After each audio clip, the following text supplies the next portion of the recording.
Puji Tuhan, salam sejahtera dalam kasih Tuhan Yesus Kristus. Salam hormat untuk rekan-rekan mahasiswa yang adalah juga pemimpin-pemimpin di masa depan, masa yang akan datang.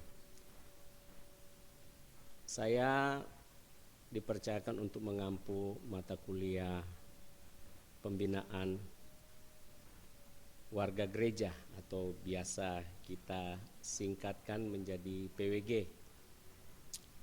Nah, ada beberapa hal yang tentunya menjadi landasan bagi kita atau alasan bagi kita untuk mempelajari mata kuliah pembinaan warga gereja atau PWG ini.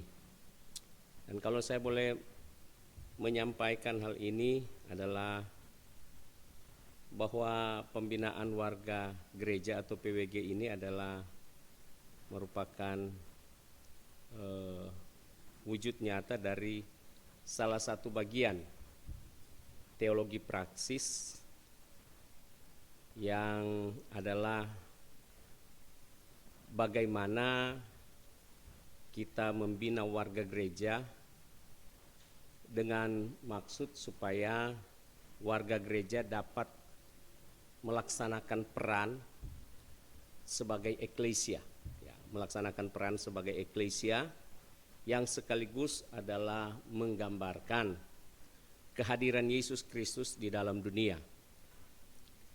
Sebagaimana di dalam Alkitab 1 Petrus pasal 2 ayat yang ke-9, kalau saya boleh bacakan, tetapi kamulah bangsa yang terpilih, imamat yang rajani, bangsa yang kudus, umat kepunyaan Allah sendiri, supaya kamu memberitakan perbuatan-perbuatan yang besar dari Dia.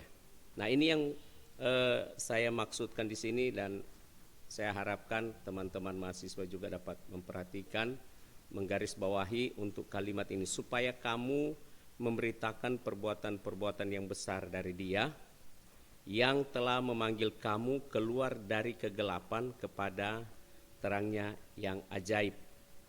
Jadi terkait dengan ayat ini,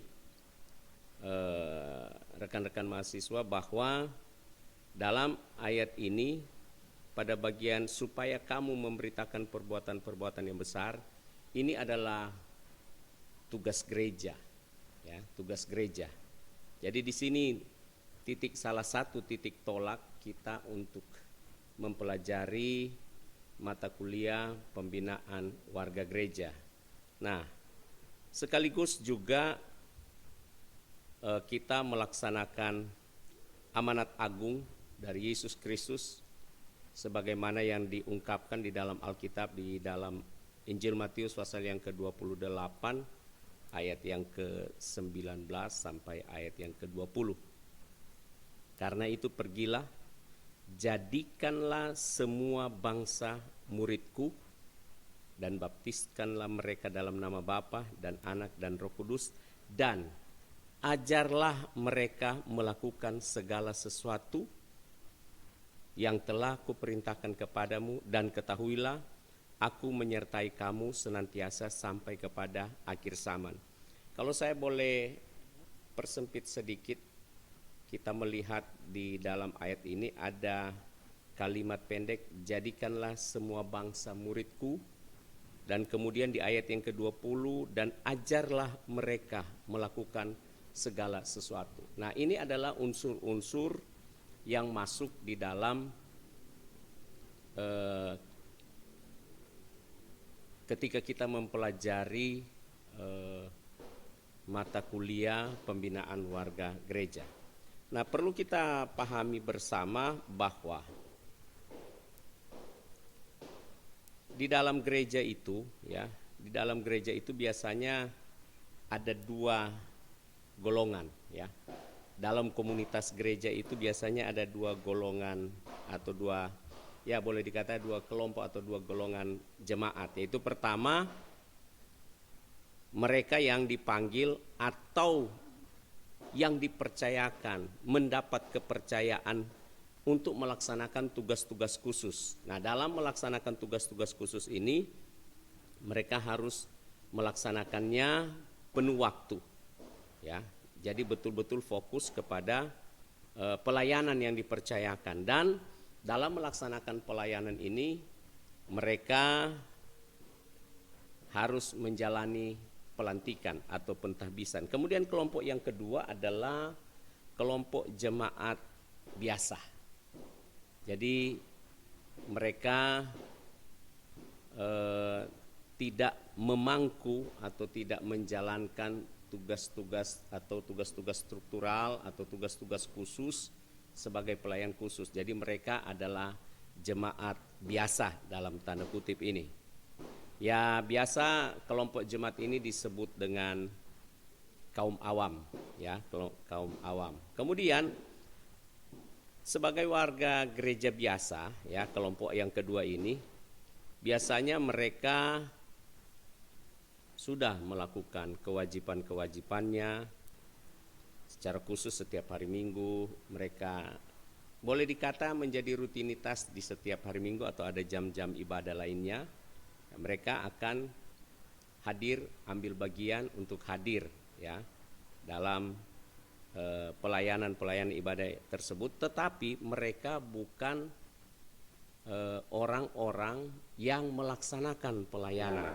Nah, sementara itu di satu sisi kehidupan keseharian dari kelompok kedua ini atau jemaat biasa atau kaum awam ini, mereka secara langsung bersentuhan dengan masyarakat, ya.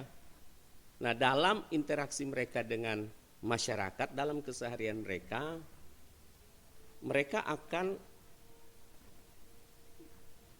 menampakkan diri dalam tanda kutip ini atau menampilkan diri dengan perilaku sebagaimana masyarakat yang ada. Jadi saya boleh katakan tidak ada perbedaan apakah mereka jemaat, ya, atau bukan, ya.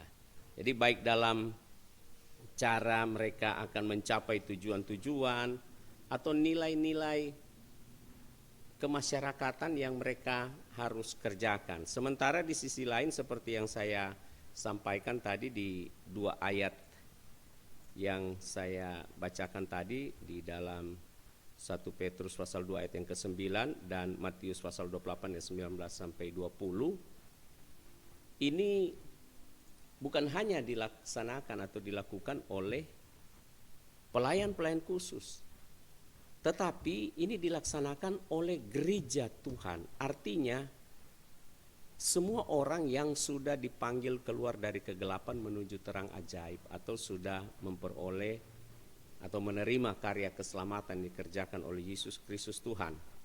Dengan demikian kalau saya boleh katakan bahwa jemaat lebih cenderung mereka terbawa dengan pola kehidupan duniawi dalam tanda kutip di sini.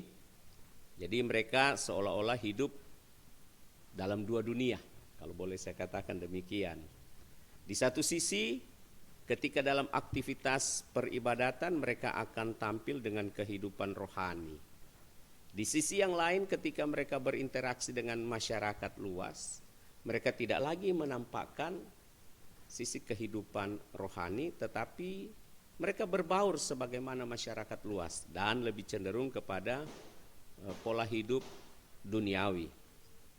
Itu yang saya katakan mereka seolah-olah hidup di 2 dunia. Sebaliknya, di sini yang perlu ditekankan, gereja juga cenderung memandang bahwa warga gereja itu hanya sebagai tempat untuk pelayanan dan kurang fokus untuk melihat fenomena ini.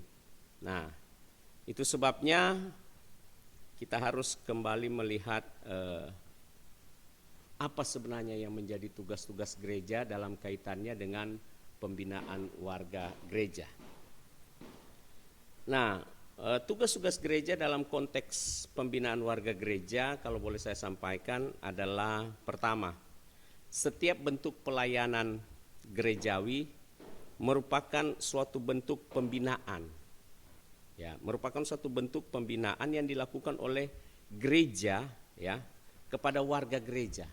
Jadi di dalamnya ada pembinaan ya kepada warga gereja dengan tujuan supaya warga gereja ini dapat melaksanakan tugas panggilan Tuhan.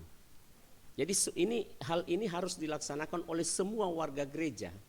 Tidak hanya tertuju kepada pelayan-pelayan khusus yang saya katakan tadi, kelompok yang pertama, tidak. Jadi setiap bentuk pelayanan gerejawi merupakan suatu bentuk pembinaan yang dilakukan oleh pihak gereja kepada semua warga gereja. Tidak ada yang dikhususkan. Jadi kepada semua warga gereja agar mereka dapat melaksanakan tugas panggilan Tuhan. Ya. Untuk memberitakan perbuatan-perbuatan ajaib, perbuatan-perbuatan besar Tuhan. Kemudian dalam amanat agung untuk memuridkan. Kemudian yang kedua, ya, dalam konteks pembinaan gereja ini, tugas gereja adalah setiap bentuk pembinaan yang dilakukan oleh gereja melalui pelayanan-pelayanan merupakan suatu bentuk usaha dari gereja. Suatu bentuk usaha dari gereja untuk membawa warganya menjadi dewasa secara spiritual.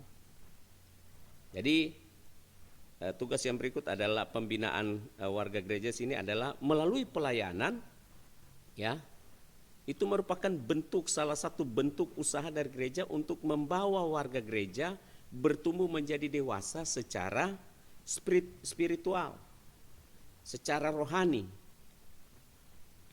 Supaya melalui proses-proses pembelajaran dan diharapkan bahwa warga gereja ini akan mengalami perubahan, ya. Diharapkan warga gereja akan mengalami perubahan di dalam pribadi mereka masing-masing. Dan perubahan ini diharapkan akan terjadi terus-menerus secara berkesinambungan dengan sebuah progres yang baik tentunya, ya. Jadi setiap warga gereja mau, ya, dengan adanya pembinaan secara terus-menerus terjadi perubahan secara terus-menerus, maka diharapkan bahwa warga gereja akan mau dan mampu bersaksi, ya, mau dan mampu bersaksi. Kemudian mereka akan terdorong untuk bersekutu, ya, berkoinonia dan melayani, ya, dan melayani di tengah-tengah gereja itu sendiri dan juga secara luas di tengah-tengah masyarakat. Itu yang saya katakan tadi bahwa gereja itu terpanggil untuk mewujud nyatakan kehadiran Kristus di dalam dunia. Nah, maka teman-teman mahasiswa, hari ini kita akan memulai mempelajari tentang mata kuliah pembinaan warga gereja. Ada beberapa hal yang perlu kita perhatikan dan ini nantinya akan menjadi pembahasan kita dalam perjalanan perkuliahan dengan mata kuliah pembinaan warga gereja. Nah, beberapa hal yang perlu kita perhatikan itu pertama, tentunya kita harus mengerti dulu apa itu pembinaan warga gereja. Jadi pertama kita akan belajar tentang pengertian pembinaan warga gereja. Kemudian yang berikut, yang kedua, mengapa harus dilaksanakan pembinaan warga gereja? Apa tujuannya? Ya, itu yang kedua. Apa tujuannya kita melaksanakan pembinaan warga gereja atau gereja melaksanakan pembinaan warga gereja? Kemudian yang ketiga adalah bagaimana hal itu dilaksanakan? Bagaimana proses pembinaan dari warga gereja itu sendiri? Kemudian yang keempat adalah implementasi atau pelaksanaan pelayanan dalam gereja. Jadi pembinaan warga gereja ini adalah juga merupakan implementasi atau penerapan, pelaksanaan, ya, pelayanan yang harus dilaksanakan oleh gereja. Jadi implementasi pelaksanaan pembinaan warga gereja. Kemudian yang kelima adalah bagaimana mengelola supaya ada keterpaduan dalam pelayanan yang dilaksanakan oleh gereja. Jadi bagaimana mengelola pembinaan warga gereja supaya ada sinkronisasi di sana ya, ada harmonisasi, ada keterpaduan dalam pelayanan yang dilaksanakan oleh gereja. Jadi tidak ada tumpang tindih pelayanan, tidak ada overlapping pelayanan di sana. Kemudian yang keenam adalah bagaimana kita akan mempelajari bagaimana warga gereja melaksanakan pengabdian sebagai eklesia, ya, sebagai representasi kehadiran Kristus di dalam dunia. Itu adalah eklesia, ya. Jadi bagaimana warga gereja melaksanakan pengabdian, ya, sebagai eklesia. Yang saya katakan tadi adalah representasi kehadiran Kristus Yesus di dalam dunia. Nah, poin-poin ini akan nantinya kita bahas bersama melalui materi kuliah yang akan diberikan untuk ke depan ya, dalam bentuk video pembelajaran seperti sekarang ini. Kemudian juga akan ditindaklanjuti dengan beberapa penyelidikan dan perenungan Alkitab, serta akan dilakukan proyek studi lainnya. Nah, ini merupakan interaksi kita selama kita mempelajari atau kita mengikuti perkuliahan dari pembinaan warga gereja. Harapan saya kiranya teman-teman mahasiswa ya, ketika menerima materi ini sedikit banyak dapat memberikan manfaat untuk pengembangan pengetahuan dalam pelayanan ke depan. Sebab Anda adalah pemimpin-pemimpin di masa yang akan datang. Kiranya materi-materi yang akan disampaikan ini dapat dipelajari dengan baik ya, dapat dipelajari dengan baik dan kemudian direnungkan. Selanjutnya diimplementasi dalam praktek pelayanan di gereja lokal masing-masing. Teman-teman mahasiswa, saya nantinya akan mengupload silabus, tetapi tidak mengapa saya sedikit menyampaikan saja. Ada beberapa bagian dari silabus, yaitu pertama standar kompetensi. Jadi di standar kompetensi ini adalah deskripsi atau pemaparan pengetahuan tentang mata kuliah ini. Jadi standar kompetensi ini adalah mahasiswa ya, diharapkan akan memiliki pengetahuan yang memadai tentang PWG ini, serta mengerti peran dan fungsi warga gereja menurut Alkitab, kemudian merelevansikan nilai-nilai dan bertindak sesuai dengan nilai-nilai tersebut dalam pelayanan di tengah gereja dan masyarakat. Jadi itu menjadi standar kompetensi bagi kita saat mana kita belajar mata kuliah pembinaan warga gereja. Kemudian yang menjadi kompetensi dasar bagi kita adalah mampu menjelaskan pengertian. Jadi pertama mampu menjelaskan pengertian pembinaan warga gereja. Kemudian mampu menjelaskan tujuan pembinaan warga gereja. Berikut yang ketiga, mampu menjelaskan proses pembinaan warga gereja. Mampu menjelaskan ya. Keempat, mampu menjelaskan proses atau pelaksanaan pembinaan warga gereja itu sendiri. Kemudian yang kelima adalah mampu menjelaskan keterpaduan atau sinkronisasi dalam pelayanan di gereja itu sendiri. Dan yang terakhir adalah mampu menjelaskan pengabdian warga gereja. Jadi bagaimana warga gereja melaksanakan pengabdian sesuai dengan panggilan.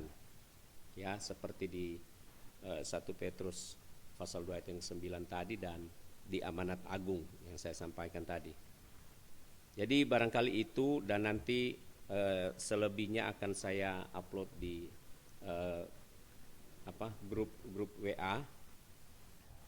Selanjutnya kita, setelah saya memaparkan pendahuluan tadi, kita akan masuk kepada pembahasan, yaitu mengenai pengertian dari pembinaan warga gereja. Nah, ada beberapa pemahaman, beberapa pengertian ya yang disampaikan oleh beberapa ahli atau penulis buku. Namun di sini saya ambil beberapa saja, yaitu pembinaan warga gereja adalah suatu usaha pembinaan yang berpusat kepada Kristus. Jadi pembinaan warga gereja itu suatu usaha pembinaan yang berpusat kepada Kristus berdasarkan pengajaran Alkitab dan merupakan proses untuk menghubungkan kehidupan warga gereja dengan firman Tuhan melalui membimbing dan mendewasakan dalam Kristus melalui kuasa Roh Kudus. Kemudian bahwa PWG atau pembinaan warga gereja juga dapat diartikan sebagai usaha gereja, sebagai usaha dari gereja secara sengaja. Jadi yang saya maksudkan dengan secara sengaja ini secara sistematis, terstruktur maksudnya, ya, dan terencana, dengan tujuan untuk memampukan warga gereja, ya, dengan tujuan untuk memampukan warga gereja supaya dapat menjadi alat kesaksian Yesus Kristus kepada lingkungan di mana dia ada atau di mana dia hidup, serta kepada dunia secara menyeluruh, di mana dia dihadirkan melalui karya-karya dan bahkan dari seluruh keberadaan kehidupannya. Jadi itu, sehingga dapatlah dikatakan bahwa, dengan kata lain, bahwa pembinaan warga gereja adalah proses untuk mendewasakan setiap anggota tubuh Kristus. Jadi secara singkat, pengertian dari pembinaan warga gereja adalah proses untuk mendewasakan setiap anggota tubuh Kristus. Ya. Nah, PWG juga harus dipahami sebagai pembinaan warga gereja dalam rangka pembebasan, dalam tanda kutip ini pembebasan yang Allah lakukan melalui dan di dalam Yesus Kristus, ya. Jadi PWG harus dipahami sebagai pembinaan warga gereja dalam rangka pembebasan. Ya, dalam rangka pembebasan yang Allah telah lakukan melalui dan di dalam Yesus Kristus. Apa yang saya maksudkan dengan pembebasan di sini? Yang dimaksudkan dengan pembebasan di sini adalah karya penyelamatan yang dilakukan oleh Yesus Kristus. Di dalam Kisah Rasul pasal yang ke-13 ayat yang ke-39, ya, firman Tuhan demikian, dan di dalam dialah setiap orang yang percaya memperoleh pembebasan dari segala dosa yang tidak dapat kamu peroleh dari hukum Musa. Jadi pembinaan warga gereja di sini adalah dalam rangka pembebasan. Kalau kita komparasikan dengan Kisah Rasul pasal 13 ayat 9, di sini adalah pembebasan dari segala dosa. Pembebasan dari segala dosa. Kemudian Roma pasal 6 ayat yang ke-18 dan ayat yang ke-22. Kamu telah dimerdekakan dari dosa dan menjadi hamba kebenaran. Itu ayat yang ke-18. Kemudian ayat yang ke-22 Roma pasal 6. Tetapi sekarang setelah kamu dimerdekakan dari dosa dan setelah kamu menjadi hamba Allah, kamu beroleh buah yang membawa kamu kepada pengudusan dan sebagai kesudahannya ialah hidup yang kekal. Jadi intinya terminologi pembebasan yang saya ungkapkan tadi adalah mengacu kepada ayat-ayat ini. Dibebaskan dari dosa, dimerdekakan dari dosa. Jadi itu yang perlu saya sampaikan. Kemudian kita masuk kepada bagian berikut adalah konsep pembinaan warga gereja. Nah, konsep pembinaan dari warga gereja itu dapat dilihat di dalam Alkitab atau diajarkan di dalam Alkitab. Jadi konsep pembinaan warga gereja dapat dilihat dari pengajaran Alkitab itu sendiri. Nah, pertama, Alkitab harus menjadi pedoman. Jadi Alkitab itu harus menjadi pedoman dalam memikirkan, dalam merencanakan, dalam mengelola program-program pengajaran atau pembinaan itu sendiri. Jadi Alkitab harus menjadi pedoman. Ya. Alkitab harus menjadi pedoman dalam memikirkan, merencanakan, dalam kita mengelola program-program pengajaran atau pembinaan. Berikut yang kedua, bahwa Alkitab atau sebab mengapa kita konsep PWG itu dapat dilihat dalam pengajaran Alkitab. Sebab Alkitab itu ya dalam 2 Timotius pasal 3 ayat 16, segala tulisan dalam Alkitab diilhamkan Allah. Nah, ini menjadi dasar yang kuat sehingga konsep PWG itu terdapat di dalam pengajaran Alkitab. Sebab segala tulisan dalam Alkitab diilhamkan oleh Allah. Theopneustos atau good breath ya. Selanjutnya yang ketiga, sehingga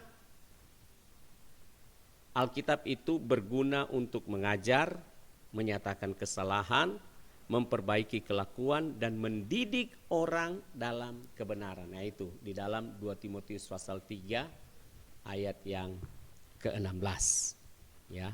Jadi konsep pembinaan warga gereja dapat dilihat dalam pengajaran Alkitab. Secara khusus yang saya angkat di sini salah satunya di dalam 2 Timotius pasal 3 ayat yang ke-16. 2 Timotius pasal 3 ayat yang ke-16.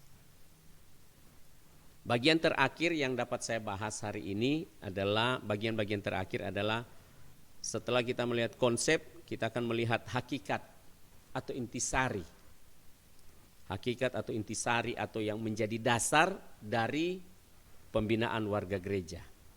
Nah, teman-teman, terminologi pembinaan atau istilah pembinaan ya, dalam hal ini menggunakan kata dalam bahasa Inggris nurture ya, nurture. Nah, kata ini mengandung pengertian pertama, memberikan makan ya, to feed. kemudian memelihara atau menyehatkan, to nurse, kemudian membesarkan, to bring up, ya, to bring up, dan yang berikut melatih, to train, dan yang terakhir mendidik, to educate it, to educate.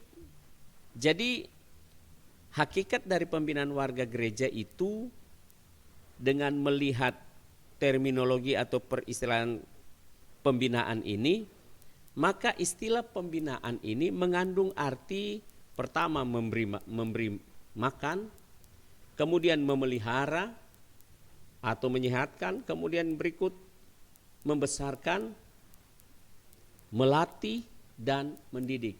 Jadi inti dari pembinaan warga gereja adalah apa yang saya sampaikan tadi, bertolak dari pengertian terminologi pembinaan itu sendiri. Nah, istilah pembinaan ini dapat pula diartikan sebagai proses, perbuatan, dan cara membina. Itu pertama. Kemudian yang kedua adalah pembaruan atau penyempurnaan. Dan yang ketiga, usaha, tindakan, dan kegiatan yang dilakukan secara berdaya guna untuk memperoleh hasil yang lebih baik. Jadi istilah pembinaan dapat pula diartikan seperti yang saya sampaikan tadi, yaitu merupakan proses, ya. Kemudian yang berikut adalah perubahan ke arah penyempurnaan, dan yang ketiga adalah usaha atau tindakan, ya, secara berdaya guna untuk memperoleh hasil yang lebih baik. Nah, bagian yang terakhir, teman-teman, yang dapat saya sampaikan di sini adalah hakikat. Hakikat dari, ya, sambungan dari tadi, hakikat pembinaan warga gereja. Jadi secara sederhana dapat dipahami dari beberapa hal ini. Pertama, jadi ini hakikat dari PWG dapat dipahami secara sederhana. Pertama, berdasarkan perintah langsung dari Tuhan Yesus. Jadi itu PWG itu dilaksanakan, pada hakikatnya dilaksanakan berdasarkan perintah langsung dari Tuhan Yesus yang terdapat di dalam keempat Injil dalam Alkitab, ya. Di dalam keempat Injil ini, teman-teman, terdapat sekian banyak, ya, pernyataan-pernyataan Alkitab atau ajaran-ajaran Alkitab yang mengacu pada Yesus. Pertama, sebagai guru. Ya, jadi dalam keempat Injil ini terdapat sekian banyak yang mengacu pada Yesus sebagai seorang guru. Kemudian yang berikut mengacu kepada Yesus sebagai seorang pengkhotbah. Nah, ini adalah unsur-unsur dari proses dan tindakan pembinaan warga gereja. Jadi pertama,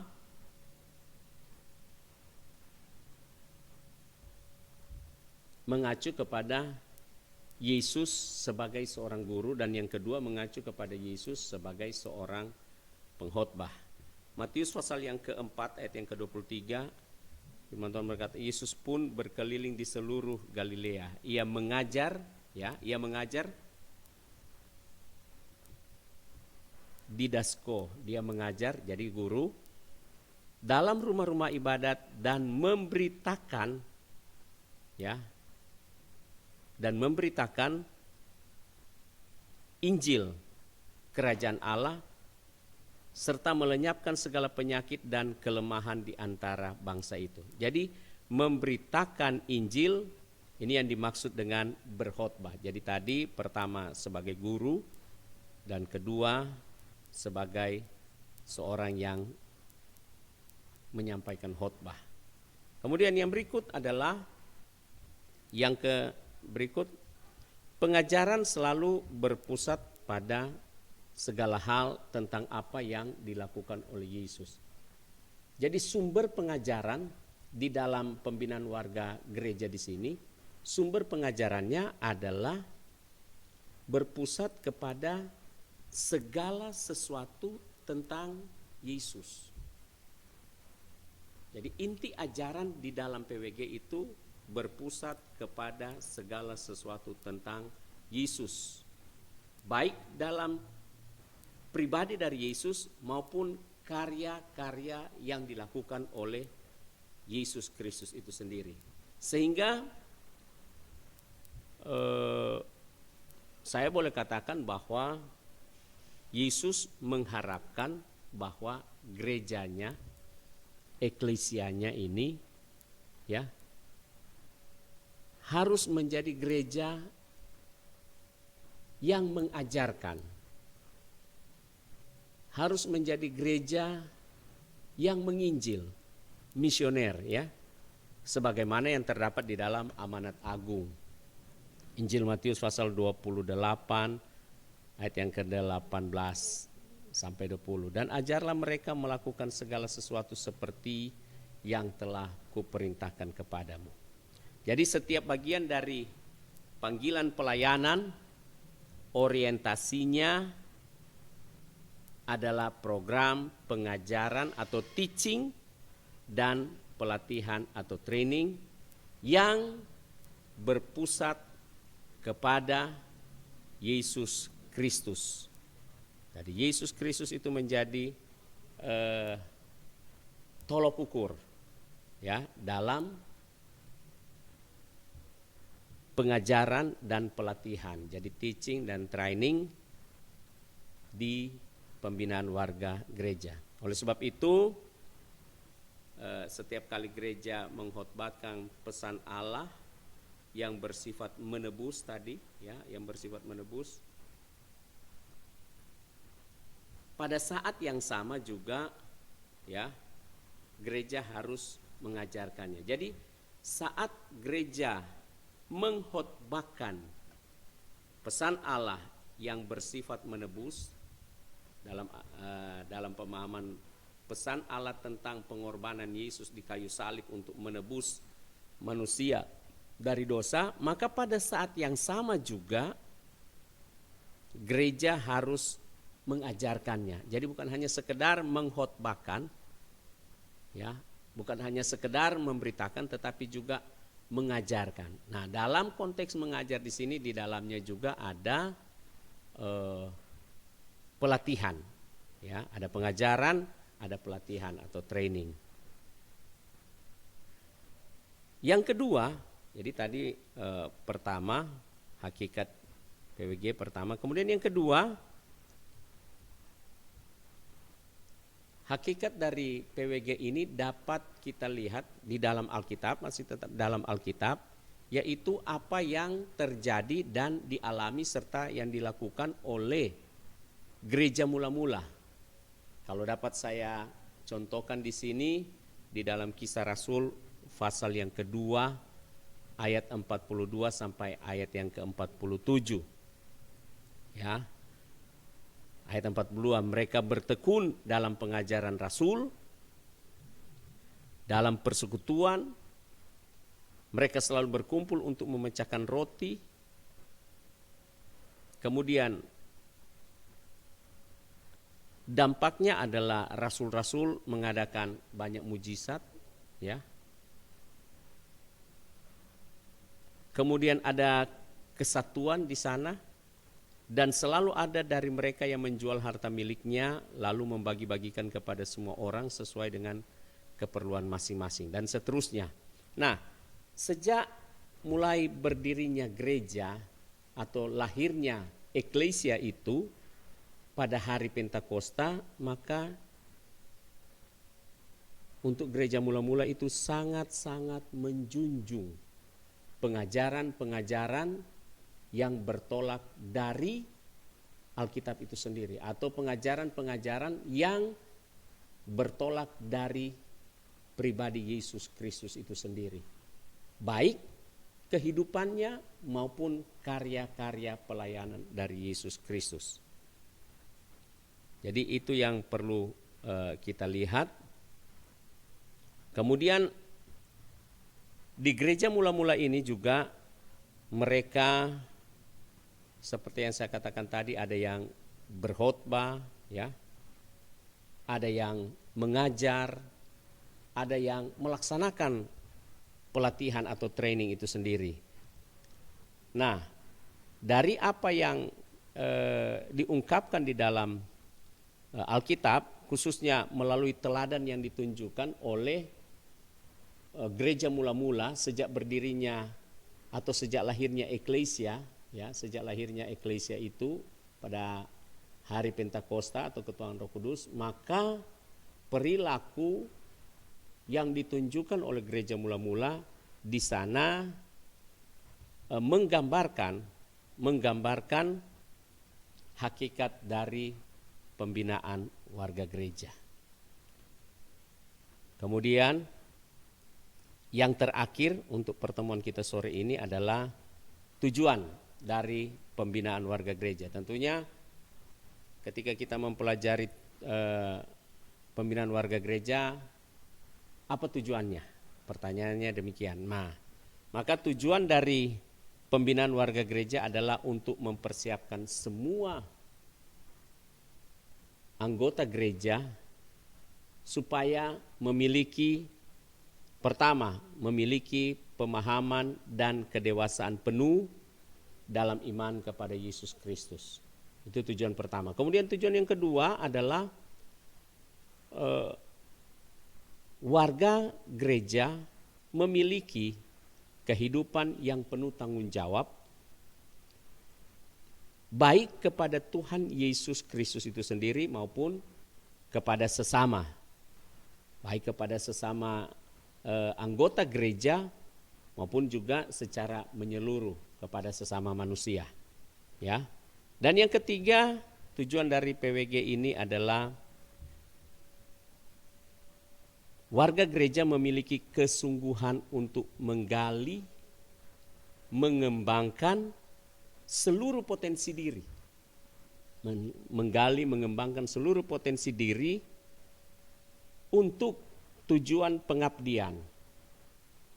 Untuk tujuan pengabdian bagi kepentingan kerajaan Allah tentunya. Bagi kepentingan kerajaan Allah sesuai dengan apa yang dinyatakan di dalam Alkitab. Nah, dan yang berikut, supaya warga gereja memiliki keterampilan yang dapat memberikan kemampuan dalam menjalankan tugas pelayanan tentunya. Menjalankan tugas, menjalankan kewajiban dan tanggung jawab sebagai saksi Kristus di tengah-tengah dunia, ya, melingkupi seluruh wilayah atau daerah teritorial tugas dari warga gereja itu sendiri atau yang melaksanakan pembinaan warga gereja. Kemudian yang terakhir, supaya warga gereja memiliki rasa syukur, ya. Supaya warga gereja memiliki rasa syukur, ya, atas kesadarannya, ya, atas kesadarannya akan kemurahan Tuhan tentunya, serta senantiasa memuliakan Tuhan dalam semua aspek kehidupan. Barangkali itu dulu yang dapat saya sampaikan untuk materi kali ini, dan kita akan lanjut pada materi-materi selanjutnya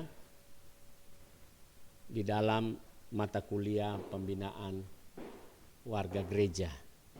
Selanjutnya kepada teman-teman mahasiswa, nantinya akan pada proses perkuliahan nanti akan ada tugas-tugas yang akan disampaikan, mungkin akan dikelola oleh staf. Barangkali demikian. Tuhan Yesus memberkati kita semua. Kita akan jumpa di waktu dan kesempatan yang lain. Amin. Tuhan menyertai kita semua.